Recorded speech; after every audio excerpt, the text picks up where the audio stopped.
ശരിക്കും മിസ്സേ, അതായത് നമ്മളെ കുട്ടികളെ വീട്ടുകാരും നാട്ടുകാരും ഒക്കെ പറ്റിക്കുന്നു. അതെന്താ?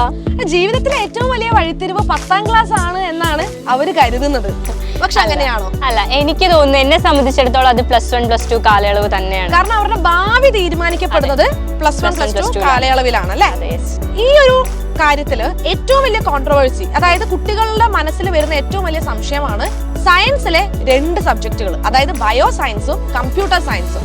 അപ്പൊ എങ്ങനെയാണ് നമുക്കിത് വിലയിരുത്താൻ പറ്റുന്നത്? അതെ, അല്ല, ചില കുട്ടികൾക്ക് സംശയമായിരിക്കും ഇവൻ ഏതൊക്കെ സബ്ജക്ട്സ് ആയിരിക്കും പഠിക്കേണ്ടി വരിക, അല്ലെങ്കിൽ ഇപ്പൊ കമ്പ്യൂട്ടർ സയൻസ് എടുത്താൽ ഏതൊക്കെയാണ് കരിയർ ഓപ്പർച്യൂണിറ്റീസ്, എന്താണ് ബയോളജി സയൻസ് എടുത്താൽ ഡിഫറൻസ് എന്താണെന്നൊക്കെ. അപ്പോൾ സബ്ജക്ട് വൈസ് വ്യത്യാസം പറയുകയാണെങ്കിൽ ബയോ സയൻസുകാർക്ക് ബയോളജി വേണം, കമ്പ്യൂട്ടർ സയൻസിൽ ബയോളജി ഇല്ല, മാത്സ് ഫിസിക്സ് കെമിസ്ട്രി മാത്രമായിരിക്കും കമ്പ്യൂട്ടർ സയൻസുകാർക്കും ഉള്ളത്. അതായത് ബയോളജി കമ്പ്യൂട്ടർ സയൻസിൽ പഠിക്കേണ്ട, അതെ, അങ്ങനെയാണ് ഒരു വലിയ വ്യത്യാസം ഇതിനുള്ളിൽ കിടക്കുന്നത് അല്ലേ?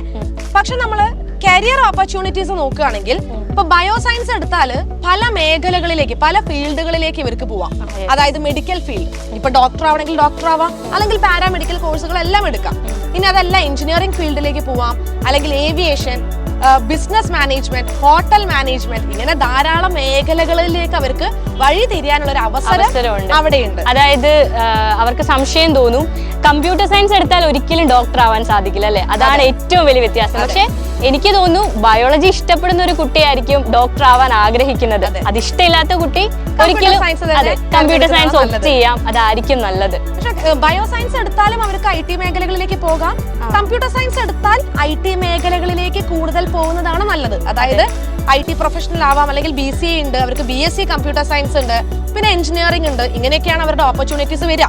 മെഡിക്കൽ, പാരാമെഡിക്കൽ നോക്കുകയേ വേണ്ട എന്നുള്ളതാണ് ഒരു വ്യത്യാസം. പക്ഷെ മിസ് പറഞ്ഞ പോലെ ബയോളജി ഇഷ്ടമല്ലെങ്കിൽ പിന്നെ ബയോളജി എടുക്കുന്നതിൽ അർത്ഥമില്ല എന്നുള്ളതാണ് അല്ലെ? ബയോളജി ഇഷ്ടമുള്ള കുട്ടികൾ ബയോളജി പഠിച്ച് ഡോക്ടറോ നഴ്സോ ഒക്കെ ആവട്ടെ.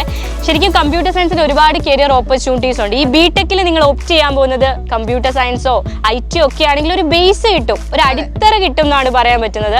പക്ഷേ എന്നെ സംബന്ധിച്ചിടത്തോളം ഞാനിപ്പോൾ +1 +2 ഒക്കെ ചെയ്യുന്ന കാലയളവിൽ ബയോളജി സയൻസ് കഷ്ടപ്പെട്ട് പഠിച്ചിട്ട് കൊമേഴ്സിലേക്ക് പോയ BCom എടുക്കുന്ന ഒരുപാട് കുട്ടികളുണ്ട്. എന്നെ സംബന്ധിച്ചിടത്തോളം അത് ഭയങ്കര റബ്ബിഷ് ആയിട്ടുള്ള കാര്യമാണ്. കാരണം നിങ്ങൾക്ക് എന്താണോ ഇഷ്ടം, നിങ്ങൾ ആരാകാനാണോ ആഗ്രഹിക്കുന്നത്, ആ ഒരു ഫീൽഡിലേക്ക് തിരിയുക അല്ലെ? അല്ലെങ്കിൽ സബ്ജക്റ്റിന്റെ ടഫ്നെസ്സോ മിസ്സേ? അതായത് ഇപ്പം ബയോളജി എന്ന് പറയുമ്പോൾ ശരിക്കും പെട്ടെന്ന് A+ വാങ്ങാൻ കഴിയും എന്നുള്ളൊരു ധാരണ എല്ലാവർക്കും ഉണ്ട്. അത് ഒരളവിൽ ശരി തന്നെയാണ്. പക്ഷെ കമ്പ്യൂട്ടർ സയൻസ് ആണെങ്കിൽ ഒരു ബേസ് വേണ്ട, പ്രോഗ്രാമിങ്ങിനോട് ഇൻട്രസ്റ്റ് വേണം, ഒരു ബേസ് വേണം. ഈ പ്രോഗ്രാമിംഗ് ഒന്നും ഇഷ്ടമല്ലാത്ത ആൾക്കാര് അതിൽ അല്ല, എനിക്ക് തോന്നുന്നു അശ്വിനി മിസ്സിന് ബയോളജിയിലേക്ക് ഒരു ചരിവുണ്ടെന്ന് തോന്നുന്നു, ബയോളജി ആയതുകൊണ്ടായിരിക്കും. പക്ഷെ എനിക്ക് നമ്മുടെ കുട്ടികളെ സംബന്ധിച്ചിടത്തോളം അവര് ജനിച്ചു വീഴുന്നതേ മൊബൈൽ ഫോണിന്റെയും കമ്പ്യൂട്ടറിന്റെയും ലോകത്താണ്. അപ്പൊ അവർക്ക് അതിനൊരു ബേസ് ഉണ്ട്, ഇൻട്രസ്റ്റ് ഉണ്ടാവാനാണ്. ആർട്ടിഫിഷ്യൽ ഇന്റലിജൻസും ഡാറ്റ സയൻസും ഡാറ്റ അനാലിസിസും ഒക്കെ വാഴുന്ന ഒരു കാലഘട്ടത്തിലാണ് നമ്മളുള്ളത്. അപ്പൊ കരിയർ ഓപ്പർച്യൂണിറ്റീസ് അവിടെയും ധാരാളം ഉണ്ട്. പക്ഷെ നമുക്ക് പറയാനുള്ള മേജർ ഡിഫറൻസ് എന്താന്ന് വെച്ചാൽ ബയോ സയൻസ് എടുക്കുന്ന കുട്ടിക്ക് +2 ശേഷം എന്താണോ നിങ്ങൾക്ക് ഇൻട്രസ്റ്റ് അത് ഏത് മേഖലയിലേക്കും പോവാം. BCom ആണെങ്കിൽ BCom ആയിക്കോട്ടെ, മെഡിസിൻ എടുക്കണോ, MBBS എടുക്കണോ, ആയുർവേദം എടുക്കണോ, നേഴ്സ് ആവണോ, എന്ത് ഫീൽഡിലേക്കും തിരിയാൻ സാധിക്കും എന്നുള്ളത് ഒരു വലിയ അഡ്വാൻറ്റേജ് ആണ് അല്ലെ ബയോളജി സയൻസ്. പക്ഷേ ഇത് നമുക്ക് അവർക്ക് തന്നെ വിട്ടുകൊടുക്കാം. അതായത് നിങ്ങളുടെ ഇൻട്രസ്റ്റ് എന്താണ്, നിങ്ങളുടെ പാഷൻ എന്താണ്, നിങ്ങൾ ആഗ്രഹിക്കുന്നത് എന്താണ്, ആ ആഗ്രഹത്തിന് പിന്നാലെ നിങ്ങൾ ഓടുക എന്നുള്ളത് മാത്രമേ ഇതിന്റെ ഒരു പൊരുളായിട്ട് നമുക്ക് പറയാൻ സാധിക്കുള്ളൂ അല്ലെ? അതാണ് കറക്റ്റ് ആയിട്ട്. നമുക്ക് നമ്മുടെ ഏകനെ കുറിച്ച് പറയേണ്ടത്.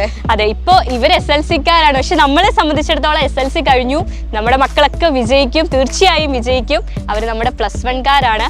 നിങ്ങൾക്ക് കരിയറിനെ കുറിച്ച് എന്ത് കരിയർ തിരഞ്ഞെടുക്കും, അല്ലെങ്കിൽ എന്റെ ഇൻട്രസ്റ്റ് ഈ വിഷയമാണ്, പക്ഷെ ആ വിഷയത്തിൽ എന്തൊക്കെയായിരിക്കും എനിക്ക് കരിയർ വൈസ് എന്തൊക്കെയായിരിക്കും ചെയ്യാൻ സാധിക്കുന്ന കോഴ്സുകൾ എന്തൊക്കെയാണ്, എക്സാംസ് എന്തൊക്കെയാണെന്നൊക്കെ അറിയാൻ വേണ്ടി താല്പര്യം, എന്ത് പഠിക്കണം എന്നറിയാൻ, അതിന് വേണ്ടിയിട്ട് നിങ്ങൾ എന്ത് ചെയ്യുക, നമ്മുടെ ഏകന്റെ +1 ചാനലിലും +2 ചാനലിലും ആൻഡ് നമ്മുടെ റേസിന്റെ നീറ്റ് ചാനൽ, JEE ചാനൽ, ഈ ചാനൽസിലൊക്കെ നിങ്ങൾക്ക് കരിയറിനെ കുറിച്ച് ഒരുപാട് വീഡിയോസ് നമ്മൾ ചെയ്യുന്നുണ്ട്. എന്താണ് JEE, എന്താണ് നീറ്റ്, നിങ്ങൾക്കൊരു ഡോക്ടർ ആണെങ്കിൽ നിങ്ങൾ ഏത് കോഴ്സ് പഠിക്കണം, ഇങ്ങനെയൊക്കെ ഒരുപാട് വീഡിയോസ് അവിടെ കിട്ടും. അപ്പൊ അത് അറിയണമെങ്കിൽ നിങ്ങൾക്ക് ആ ചാനൽ നോക്കാം അല്ലെ? അതെ, അപ്പൊ ആ ചാനലിലേക്ക് നിങ്ങൾ എല്ലാവരും ഓടി ഇങ്ങ് വരിക. നിങ്ങൾ മാത്രം വന്നാൽ പോരാ, നിങ്ങളുടെ ഫ്രണ്ട്സിനെയും കൂട്ടിക്കൊണ്ടുവരിക. നമ്മുടെ ചാനൽ നിങ്ങൾ എന്ത് ചെയ്യുക, സബ്സ്ക്രൈബ് ചെയ്യാൻ മറക്കരുത്. ഫ്രണ്ട്സിനോടും സബ്സ്ക്രൈബ് ചെയ്യാൻ പറഞ്ഞോളാം. സോ നമുക്ക് ഞങ്ങൾ കട്ട വെയിറ്റിംഗിലാണ്. നമുക്കിനി +1-ൽ കാണാം. Till then, bye.